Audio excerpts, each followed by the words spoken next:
Baik. Assalamualaikum warahmatullahi wabarakatuh.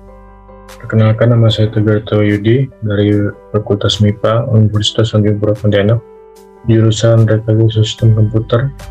Di sini saya akan menjelaskan tentang materi-materi dari sistem operasi. Yang pertama ada siklus instruksi.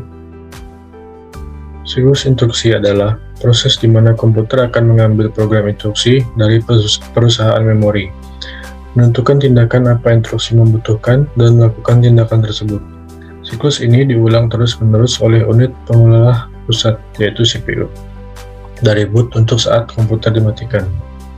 Sirkuit yang digunakan dalam CPU selama siklus adalah: yang pertama adalah program counter instrumenting yang melacak alamat memori dan instruksi yang akan dieksekusi selanjutnya.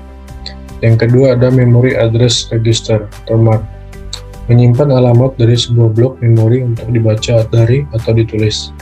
Yang ketiga ada memory data register, disingkat MDR, register dua arah yang menyimpan data diambil dari memori dan siap untuk CPU proses, atau data yang menunggu untuk disimpan dalam memori. Yang keempat ada instruksi mendaftar atau IR, tempat memegang sementara untuk instruksi yang baru saja diambil dari memori. Yang kelima ada control unit atau CO, menerjemahkan instruksi program di IR. Memilih sumber daya mesin seperti daftar, sumber data, dan operasi aritmatika tertentu, dan mengkoordinasikan aktivasi sumber daya. Yang keenam ada aritmatika logika unit atau ALU, melakukan operasi matematis dan logis. Kemudian ada interrupt. Interrupt atau interupsi adalah suatu permintaan khusus pada mikroprosesor untuk melakukan sesuatu. Jika terjadi interupsi, maka komputer akan menghentikan dahulu apa yang sedang dikerjakan dan melakukan apa yang diminta oleh yang menginterupsi. Fungsi dari interupsi adalah mekanisme penghentian atau pengalihan pengolahan instruksi dalam CPU kepada rutin interupsi. Tujuan interupsi secara umum untuk manajemen pengeksekusian rutin instruksi agar efektif dan efisien antar CPU dan modul-modul I/O maupun memori. Setiap komponen komputer dapat menjalankan tugasnya secara bersamaan, tetapi kendali terletak pada CPU. Di samping itu, kecepatan eksekusi. Masing-masing modul berbeda sehingga dengan adanya fungsi interupsi ini dapat sebagai sinkronisasi kerja antar modul. Di sini ada beberapa macam kelas sinyal interupsi.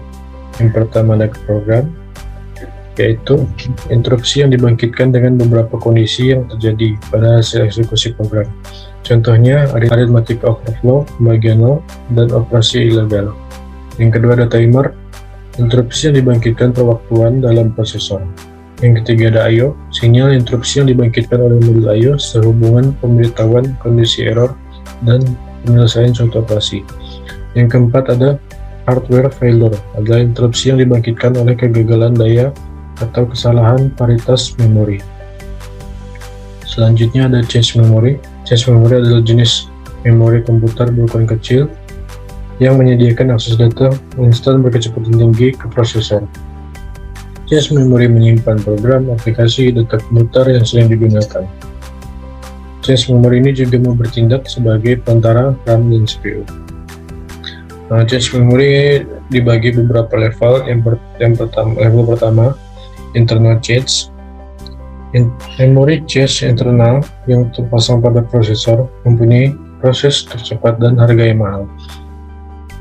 Ukuran memori ini berukuran sekitar 8 KB sampai 128 KB.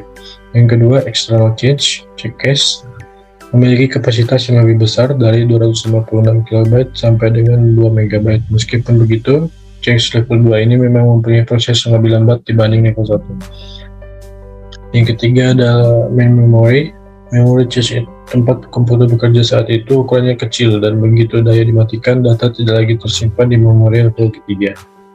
Yang keempat ada secondary memory yang level 4. Secondary memory adalah memori eksternal yang tidak secepat memori utama, tetapi menyimpan memori dan data secara permanen. Fungsi cache memory: yang pertama mempercepat proses akses data pada sebuah perangkat. Yang kedua meringankan beban kerja prosesor perangkat.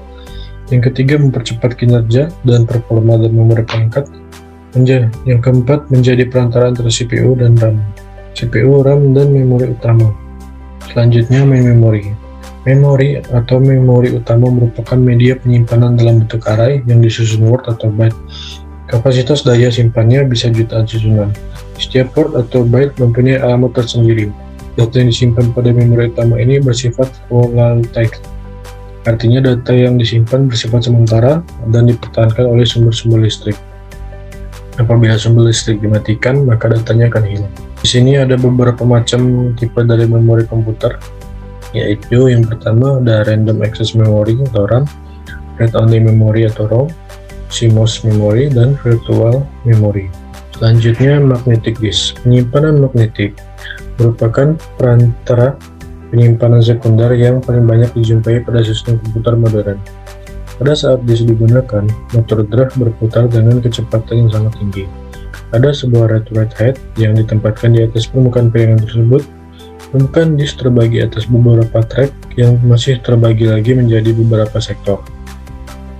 Cakram fixate head memiliki satu head untuk tiap-tiap track, sedangkan cakram moving head atau sering dikenal dengan nama cakram keras hanya memiliki satu head yang harus dipindah-pindahkan untuk mengakses dari satu track ke track lainnya. Penyimpanan magnetik memiliki berbagai komponen seperti spindle, actuator axis, actuator arm, read-write head, dan lain sebagainya. Contoh dari penyimpanan magnetik yaitu disket, cakram keras, sequence removable disk, ref removable disk. Terus materi selanjutnya clock hardware.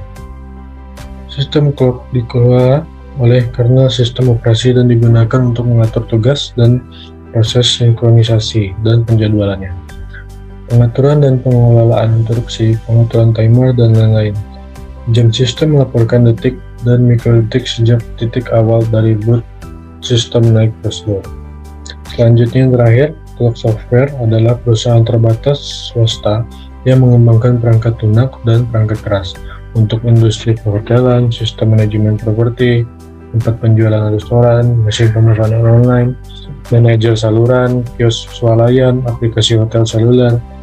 Kantor pusatnya berada di London, Inggris. Sekian dari saya Tegar Triwahyudi, mau undur diri. Wassalamualaikum warahmatullahi wabarakatuh.